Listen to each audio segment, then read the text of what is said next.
Hello, everybody, and welcome back to another episode of Personal Brand Coaching Corner. I'm Angelina Beck. I'm a founder of ACIOTA, and today I have a fantastic guest with me, Alyssa Martyn.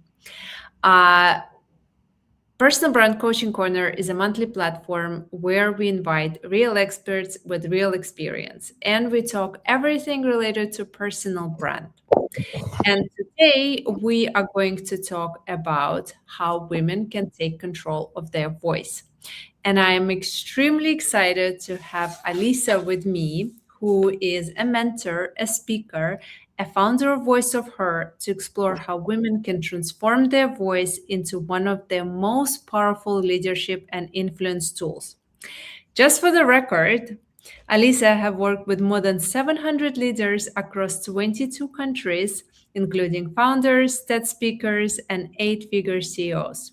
She does private coaching, group programs, courses, retreats, and she has one of the best Instagram accounts I've seen. So if you're not following her yet, you should do it immediately. I love what you post.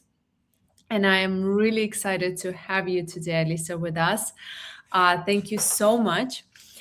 I would like to start our conversation with asking about your story. So, Yeah. where did your journey begin and how did you end up mentoring people? Yeah, great question. Thank you for having me, firstly, and for the kind words as well. So, my story began when I was actually a little girl. There's several parts to how I came about doing the work today, but it started from a place of being a very quiet girl, sounding like a mouse, actually, and being extremely introverted.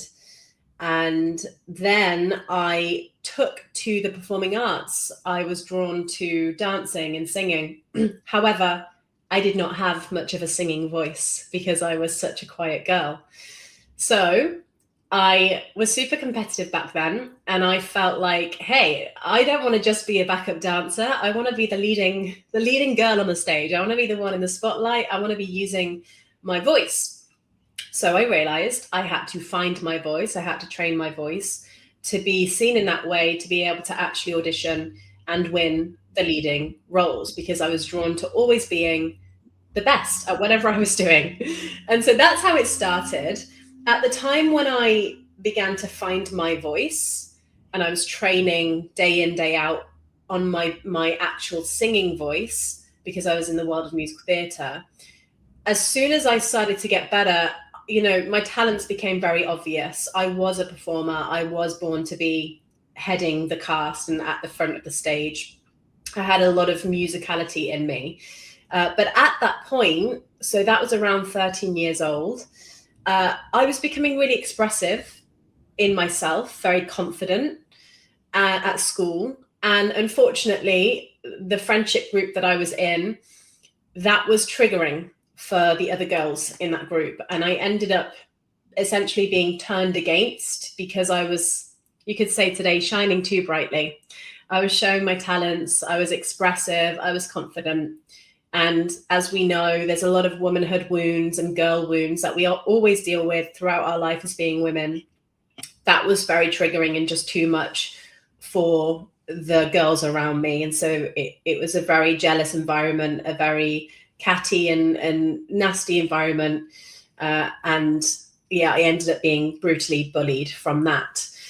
So then I went on to pursue a career in the arts. I was in the West End as a leading lady, and I also traveled the world performing.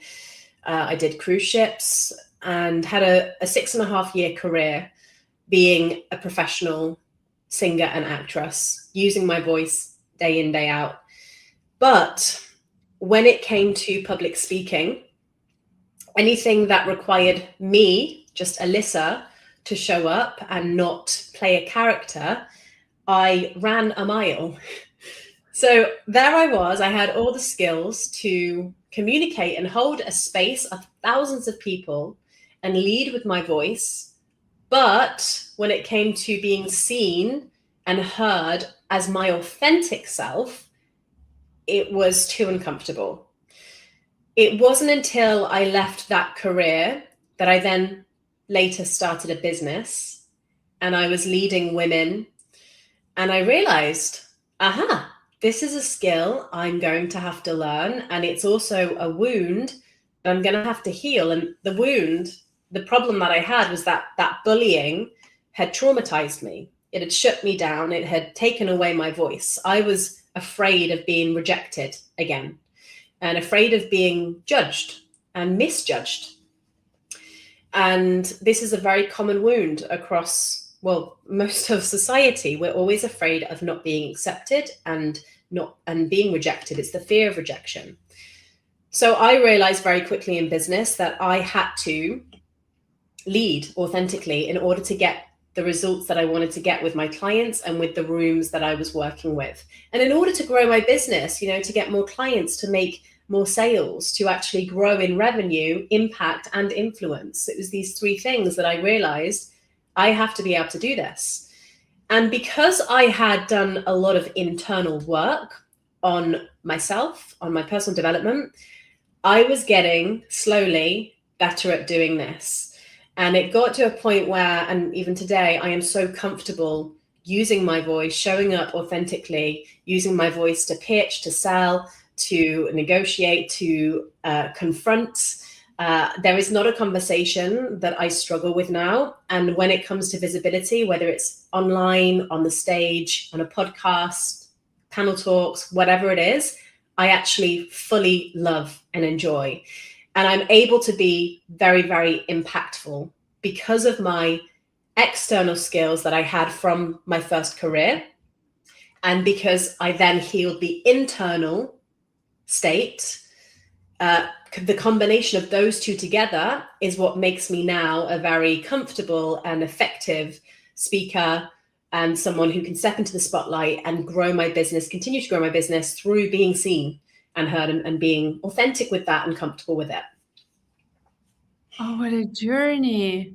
When you say internal state, do you find it as a combination of your characters, or what is exactly this internal state? So the internal state, let me just plug you in because the battery's running out. When I say internal state, we're talking about nervous system state, actually feeling safe to be heard and seen. And as a woman, it's feeling safe to be assertive and authoritative and to actually play bigger than what we've been told we should be playing, to have a voice, to use our voice confidently and not second guess ourselves. So it's a physiological state that I'm referencing. And what fundamentally what that is, it's the emotional state. So it's overcoming the fear of judgment, the fear of rejection, the fear of not being received, or the fear of getting it wrong, the fear of not saying the perfect thing, saying the right thing. It's overcoming the fear, and it's moving to a place of flow and really what is the authentic frequency of a human, because when you're in that place of authenticity, that's when you can really roll and continue and be fully present in whatever the situation is. Because usually what we're talking about is it's high stakes situations. When all eyes are on you, it's pressure. The pressure is on. And I work with, 6+ figure founders. So they're constantly in these situations, 6, 7, 8, even some 9-figure founders I've got now for clients. They find themselves in big rooms, sometimes masculine dominated.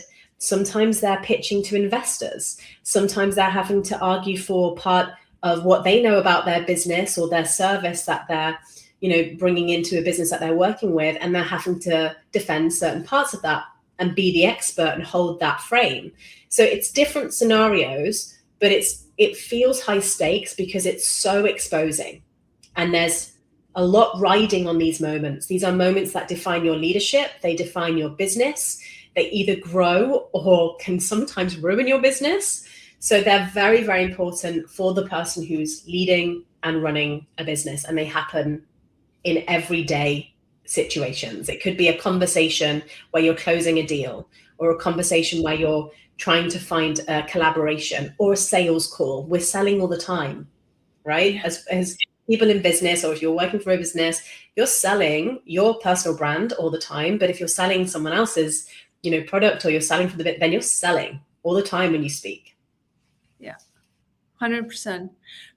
I attended a few events recently, and I got to see people, women speaking on a stage, trying to pitch their business or trying to pitch their ideas. And we spoke about it earlier with you.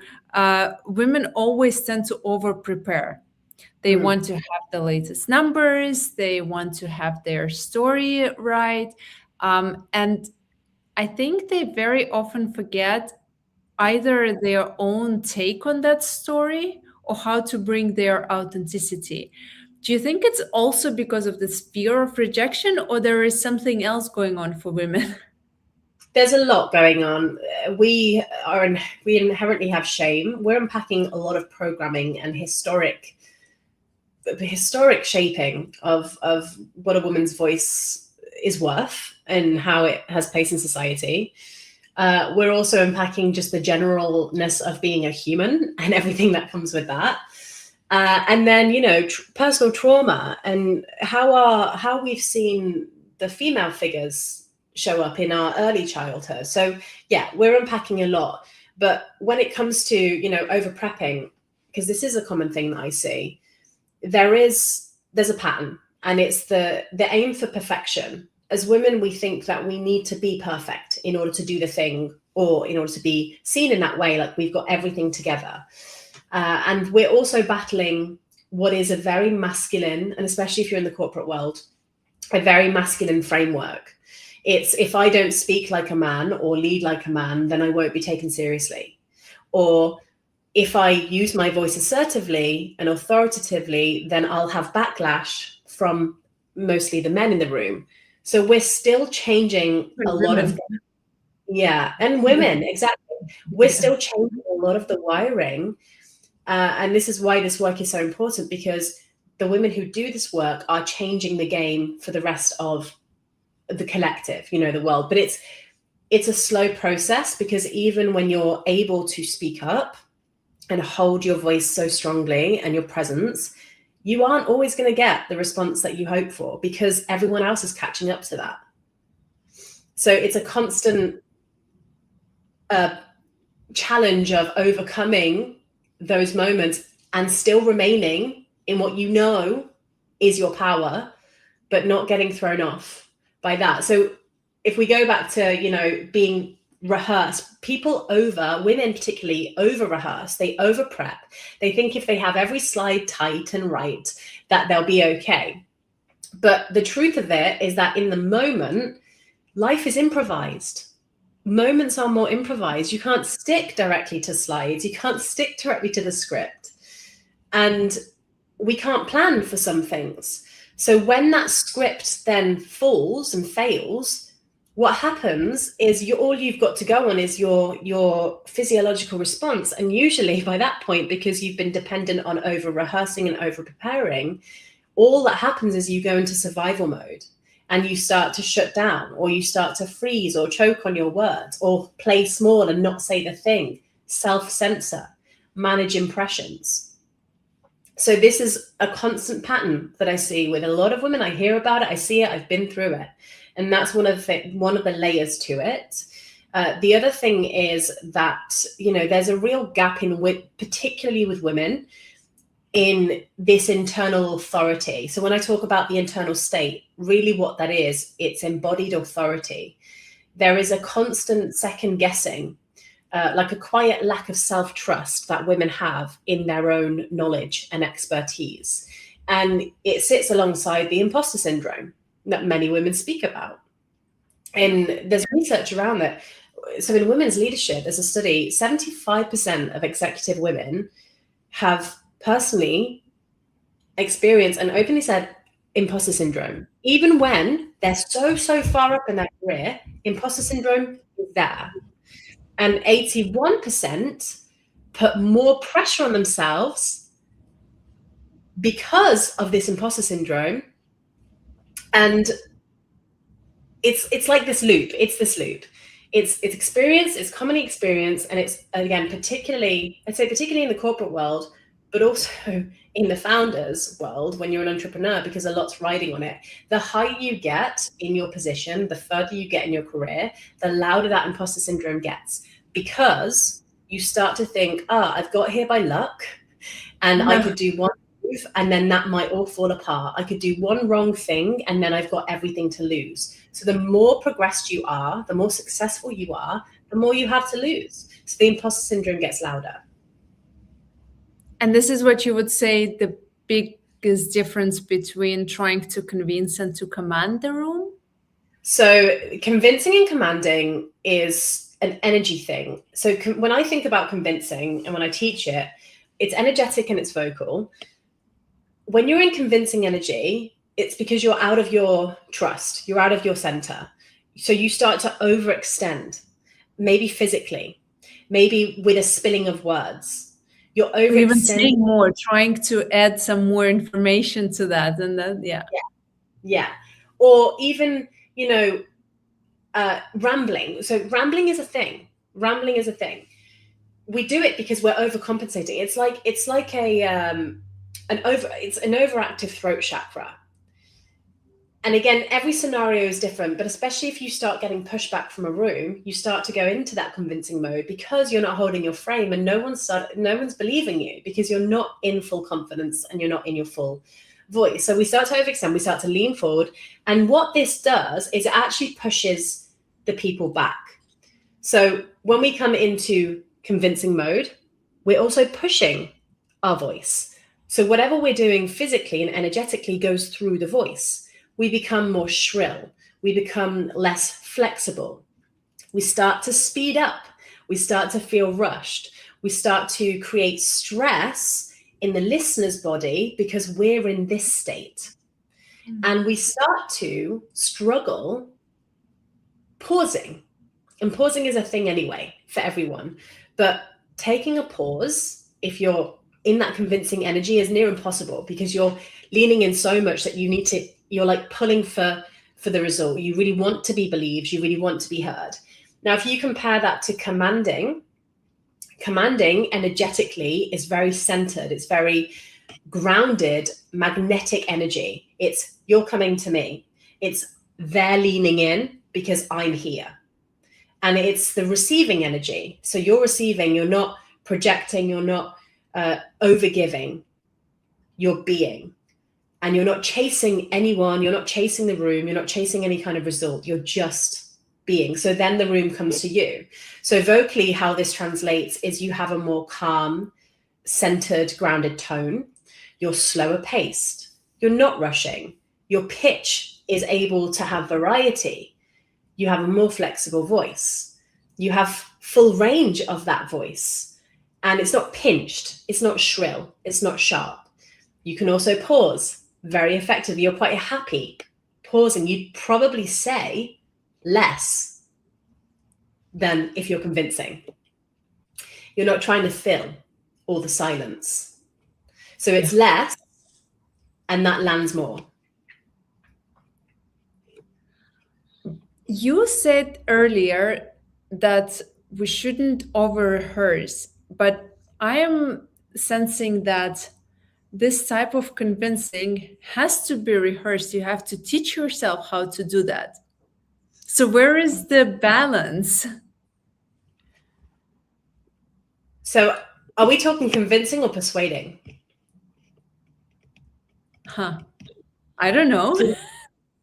So what I hear and how I see it is there's persuasive techniques, and there's you know that you're selling or pitching, you know that you need to take the person in front of you from A to B. There's a result that you're trying to get. But the convincing energy I see is more of a learned pattern, because convincing is not an energy that works. It's not it's a force that just repels people. No one likes to be convinced. We like to be sold to, we like to be shared to. So for me, it's a reframe around the convincing as a whole, because again, convincing just takes us out of the frame. Whereas we see it as, okay, I'm moving this person from A to B. The result that I'm seeking to get at the end of this conversation, pitch, meeting, whatever it is that I've connected with this person, fundamentally connected, because that's how we sell, that's how we get the result we want. I've understood, I've seen this person, I've articulated what it is that I'm wanting to move them on, and I've done that effectively and confidently, that naturally, and I'm a firm believer that, you know, it depends on your scenario, but we should never have to convince. Like, if we're holding the frame of what we are articulating and you know, selling, then it should be felt anyway. The power of it should be felt. So as long as you're feeling, here's the thing. I think we convince when we don't believe in the thing that we're actually selling or delivering. We're even trying to convince ourselves in this first while we're talking.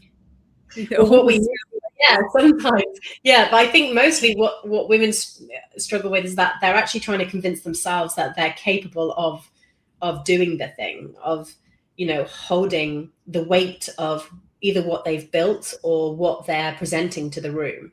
And again, it comes back to the authority piece. There's a real block around being the authority when usually the woman is the authority. She is the competent one. She is the expert in the room, but there's this lack of claim. I make up words all the time. Claimership. There's this lack of claimership.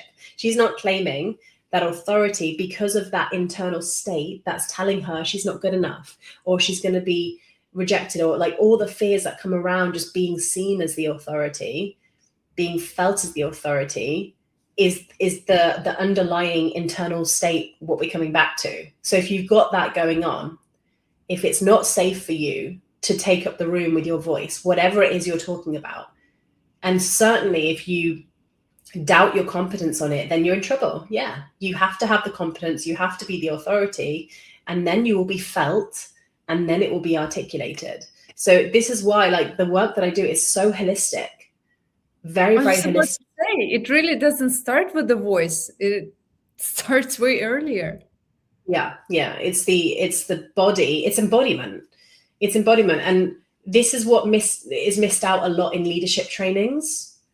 And I often, you know, it's mad to me that I do work with these high level leaders, and they've done, you know, years and years worth of leadership training, but at no point have they got to the core center, the core root of why they're still struggling to lead and speak into the room that is their room in the first place. What's the big change do you see when women go or learn after working with you? How do you see that change?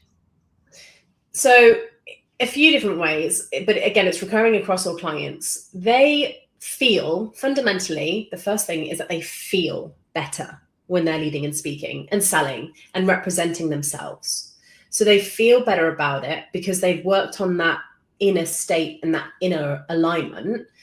They're able to actually use their voice, so productively, know how to use the voice more efficiently so they can articulate better and actually project into the room and know what frequency of the voice to be in depending on what the situation is, because we have a lot of range there. For example, if we are motivating, it's a different kind of energy. If we are connecting and we're wanting to first and foremostly just get connected to this person and build rapport with them, it's a different range of speaking. So they have understanding over that, and they're showing up in leadership in a more aligned, authentic way. So they feel more authentic, they're speaking more authentically, they're communicating more authentically, they're leading by their design. So this is another key thing, by the feminine design. So if we're, you know, to use the words feminine leadership, they're not trying to perform like a man. They're not performing. They are now being in what is their natural framework. And so again, that feels better. And then the outcome of that is that they're far more effective when they are closing deals, when they are selling.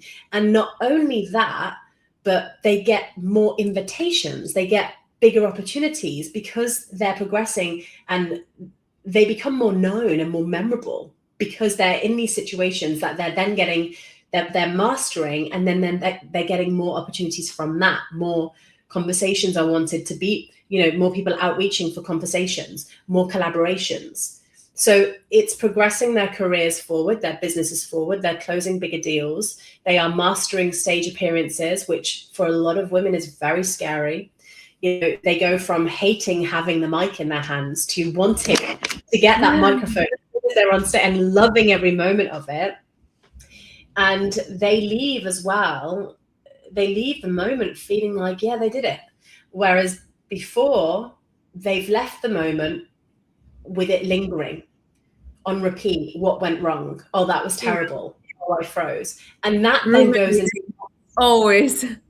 Right. And the thing is, when you get into that place, you take that into every experience after. It builds and builds and builds, because if the last one was a bit traumatizing and it was difficult and hard, you're not going to undo that pattern unless you work on it. You're just going to take it in. And so we've got the feeling after, and then lastly, you've got the feeling before. They're no longer dreading doing the presentation. They're no longer dreading the important meeting. They're actually reframing it and feeling excited to deliver it, because they have that internal power that they've locked into, and they know that they're the person who deserves to be in that room. How long does it normally take to get from I'm trying to convince to I'm really holding the room together?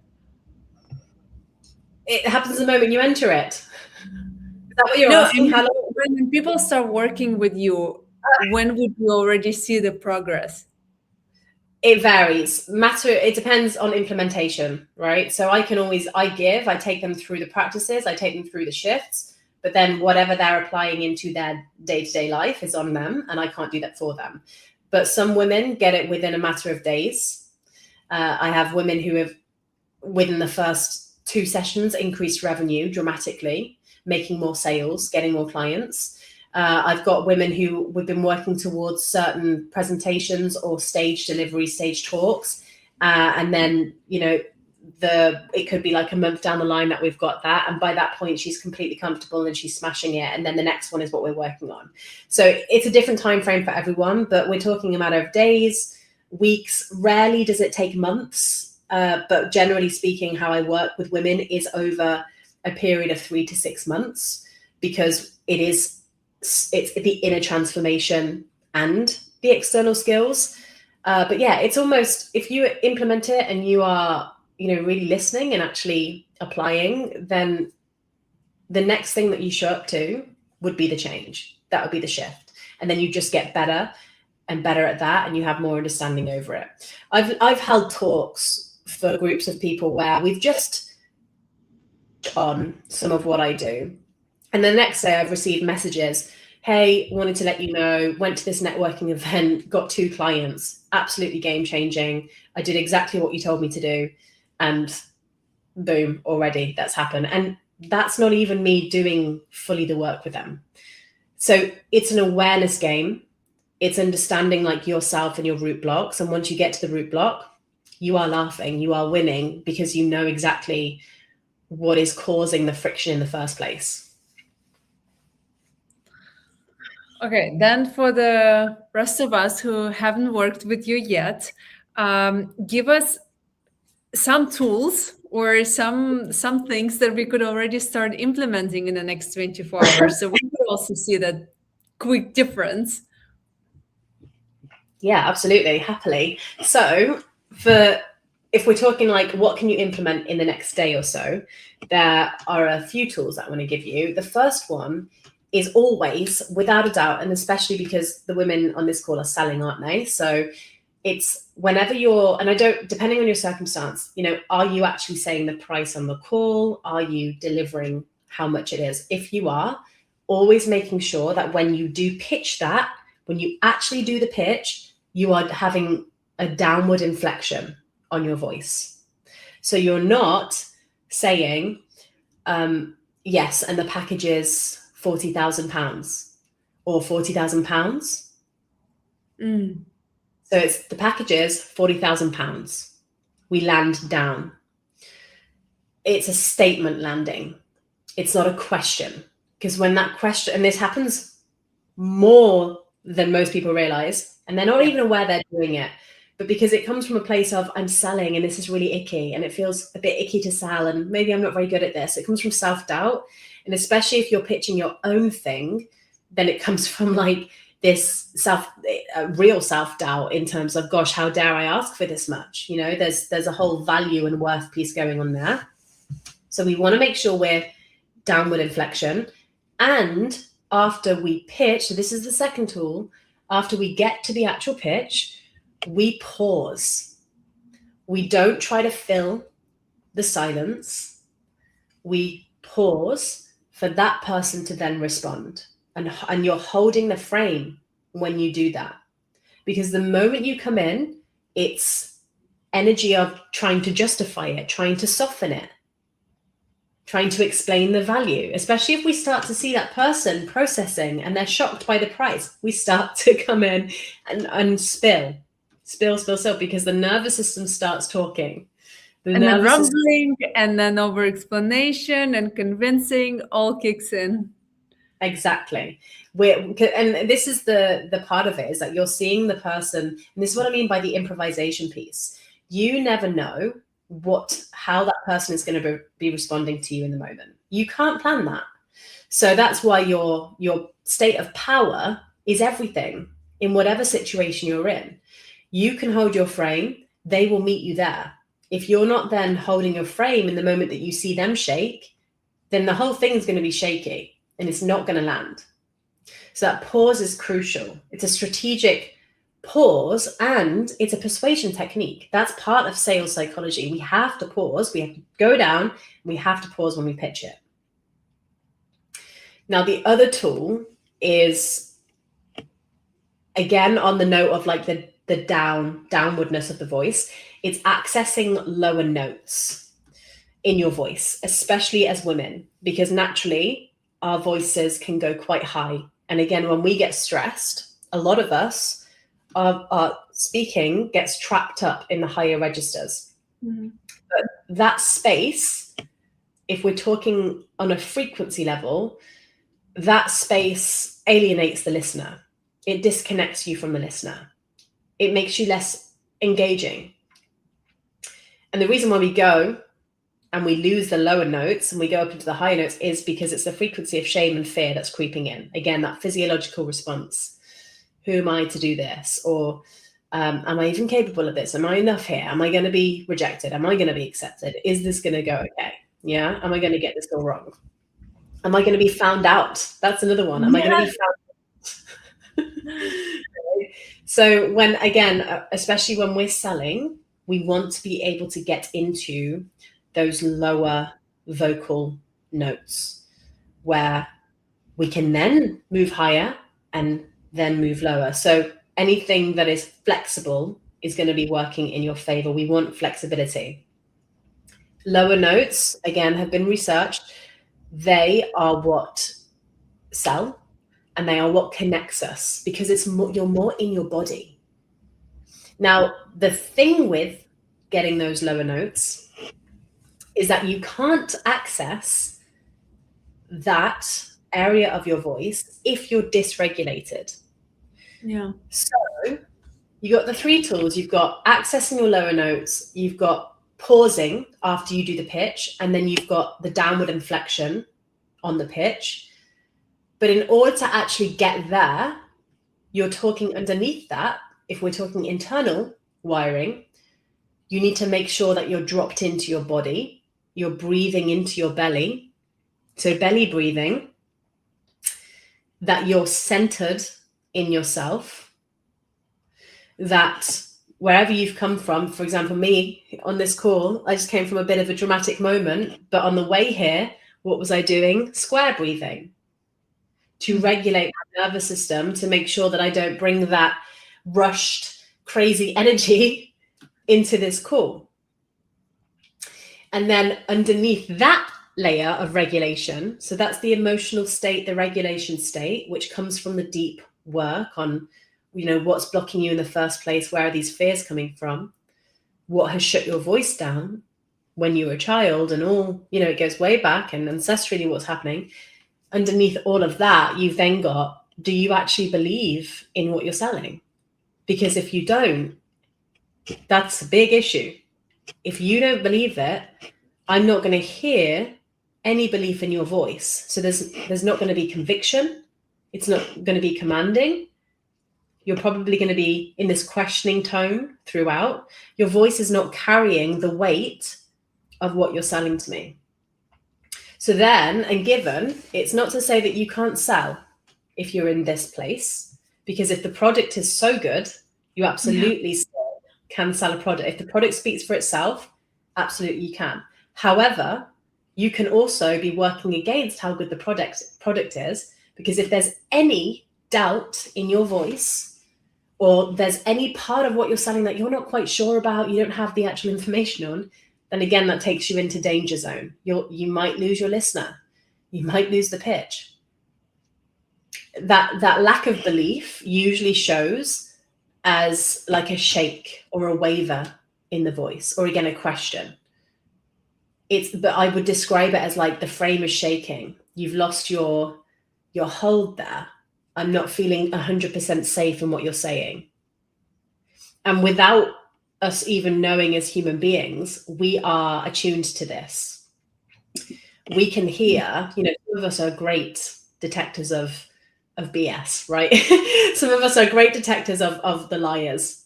And some of us not so much. Some of us also, a lot of the population can lie very well, right? So we're very convincing in that sense. But for the most part, our nervous system can pick up on this unsteady shakiness. And so even if we're not mentally thinking, oh God, I don't believe that, like I'm a bit nervous about making this investment, our body's already like reacting, because the voice that we're hearing and the person that's holding their presence and is in the space with us isn't holding that. And therefore we're a bit edgy and we don't feel completely comfortable and connected to what they're actually selling. You could liken that to, I don't know if you've ever been to like an amateur group performance in theatre, or like you've seen a singing show, usually kids. Let's say we've all been to like our kid's show or our nephew's show or someone that we know is a young kid, or like a school show. You've got two types of singers, right? So you've got the person at the front, they're singing a song, but they're really not sure what they're singing, or they're really not confident in their voice, and they're nervous. They're so nervous.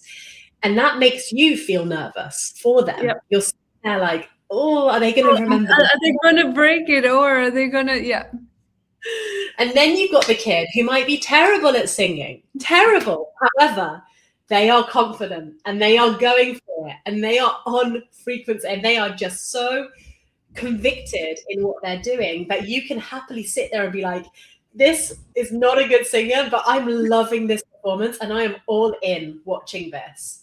That's the change. That's the difference. That's what we feel when someone's holding their frame and their power versus someone who's shaking in it. Wow. Yeah, 100%. We've all been there, right? Also, those performances. We've all been in that position and we've all witnessed it when it's falling apart for someone. Yeah, 100%. Alyssa, it was a fantastic discussion. We're running close to our 40 minutes promised mark. I am so excited to have this conversation. How can people reach you? Yeah, thank you. So on Instagram, as you so kindly said at the beginning, my Instagram is I am Alyssa Martyn. That's probably the strongest place to reach me because I'm constantly talking to people in the messages there. And then beyond that, I have a call system where if you are wanting to look into how to work with me, then there's a funnel where you can qualify for a call. We see if we're a fit, and then we have a discussion about what your options are. At the moment, I'm actually in launch of a mastermind, which is very, very exciting. It's the Leading Voice Mastermind, and there's a retreat involved and a day here in Australia as well, where we get in-person VIP practice as well. So Leading Voice Mastermind is my main offer at the moment, but there are other ways around that as well. But yeah, Instagram, message me, or ask to book a call and we'll get you through the process. Fantastic. So I just popped into the chat your Instagram. So it's there. Again, thank you so much. We're wishing you all the best. And Thank you. it was really, really insightful. Thank you. Amazing. Thank you for having me.